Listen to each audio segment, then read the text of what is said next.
ఇసుకాసురుల ధనదాహం కూటమి ప్రభుత్వ నిర్లక్ష్యం కారణం ఏదైతేనేమి 7 అమాయకుల ప్రాణాలు కోల్పోయారు. ఇసుక అక్రమ రవాణాయే తప్పు అనుకుంటే ఆ టిప్పర్ డ్రైవర్ తాగి వాహనాన్ని నడపడం, కెపాసిటీకి మించి లోడ్ వేసుకుని రాంగ్ రూట్లో వెళ్లడం నెల్లూరు ప్రమాదానికి కారణాలుగా తెలుస్తోంది. టిప్పర్ దాటికి కారులో ప్రయాణించిన 7 ప్రాణాలు అనంత వాయువుల్లో కలిసిపోయాయి. అధికార పార్టీ నేతల ధనదాహం కారణంగా బాధిత కుటుంబాలు కోలుకోలేని దెబ్బ అనుభవిస్తున్నారు. నెల్లూరు ముంబై జాతీయ రహదారిపై టీడీపీ నేత ఇసుక టిప్పర్ కారణంగా జరిగిన ఘోర రోడ్డు ప్రమాద ఘటనలో 7 స్పాట్లో మృతి చెందిన సంగతి తెలిసిందే. ఇసుకాసురుల కారణంగా జరిగిన ఈ ఘోర రోడ్డు ప్రమాదంలో కారు నుజ్జయింది. అందులోని 7 దేహాలు గుర్తుపట్టడానికి వీలు లేకుండా ఛిద్రమయ్యాయి. నెల్లూరు జిల్లా గుర్రాలమడుగు, ఇందుకూరుపేట, కోరివారి కందిగకి చెందిన 7 ఆత్మకూరు ప్రభుత్వ ఆసుపత్రిలో చికిత్స పొందుతున్న సమీప బంధువుని పరామర్శించేందుకు నెల్లూరు నుంచి కారులో బయలుదేరారు.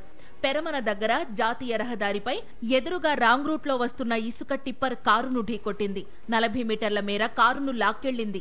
ఈ ప్రమాదంలో కారులో ఉన్న 7 కారులోనే ప్రాణాలు వదిలారు.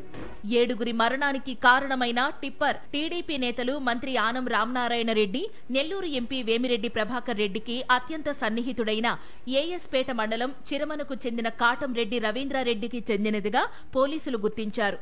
ఎఫ్ఐఆర్ ఫైల్ చేశారు. టిప్పర్ డ్రైవర్ A1, యజమాని అయిన టీడీపీ నేత రవీంద్రారెడ్డి A2, ఇసుక అక్రమ రవాణా ట్రాన్స్పోర్టర్ టీడీపీ నేత బుజ్జినాయుడు A3లుగా కేసు నమోదయ్యింది. టీడీపీ నేత రవీంద్రారెడ్డి వర్గం ఆత్మకూరు నియోజకవర్గంలో ఇసుక దందా చేస్తూ రెచ్చిపోతోందనే ఆరోపణలు ఎప్పటి నుంచో ఉన్నాయి. అనుమతులు లేకుండానే ఇసుక అక్రమ రవాణా చేస్తున్నారు. పెన్నా నదిలో అక్టోబర్ 15 వరకు ఇసుక తీయకూడదని నిషేధం ఉంది. నిబంధనలకు విరుద్ధంగా చేజర్ల మండలం పెరుమాళ్లపాడులో పెన్నా నదిలో అక్రమంగా తవ్వకాలు జరిపి నెల్లూరుకు తరలిస్తున్నారు. ఇలా తరలించే క్రమంలోనే ఈ ఘోర రోడ్డు ప్రమాదం జరిగింది. కూటమి పాలన మొదలైన తరువాత అత్యంత భీభత్సంగా ఇసుక మాఫియా దందాలు జరుగుతున్నాయి. టీడీపీ నేతల ధనదాహానికి తమ వారి ప్రాణాలు పోయాయని ఆగ్రహం వ్యక్తం చేస్తూ నెల్లూరు రోడ్డు ప్రమాద బాధితులు బోరున విలపిస్తున్నారు.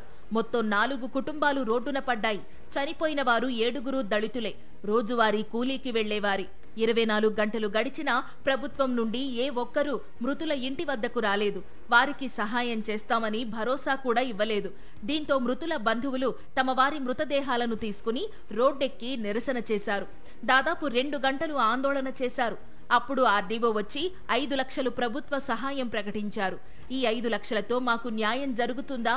పోయిన మా వారి ప్రాణాలు తిరిగి వస్తాయా అని స్థానికులు ప్రశ్నిస్తున్నారు.